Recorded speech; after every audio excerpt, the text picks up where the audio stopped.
Today in the garden, I'm going to show you how I got a second set of flowers on my orchid. Orchids always seem like a difficult plant to keep, especially in the house, but actually getting this second set of flowers is a lot easier than you think. It just takes a few care instructions, so let's go into those. Now, first things first, once your orchid has stopped flowering, you need to give it a good snip, and there are two places you can do this. You can have a snip right above a leaf node, which you should just see a little bit there, and there's a chance it might branch out and give you a second flower. But if it doesn't, what you want to do is snip it right at the base of the stem.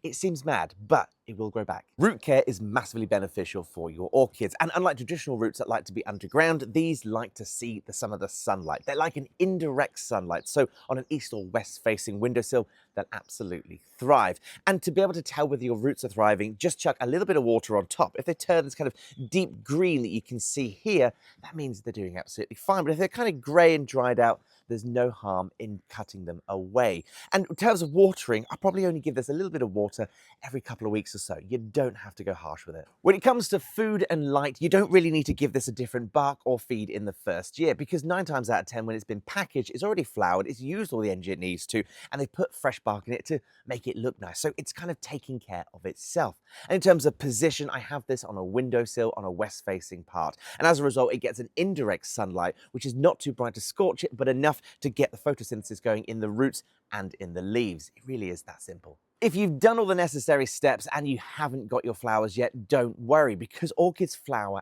annually. So you might have a period of time where you've got a lot of foliage, and all of a sudden, out of nowhere, you'll get a stem going. And make sure you give it plenty of support so it can grow up and grow those amazing flowers. It really is simple to take care of them. They are quite basic, but give it a go and let me know how you get on with your orchids.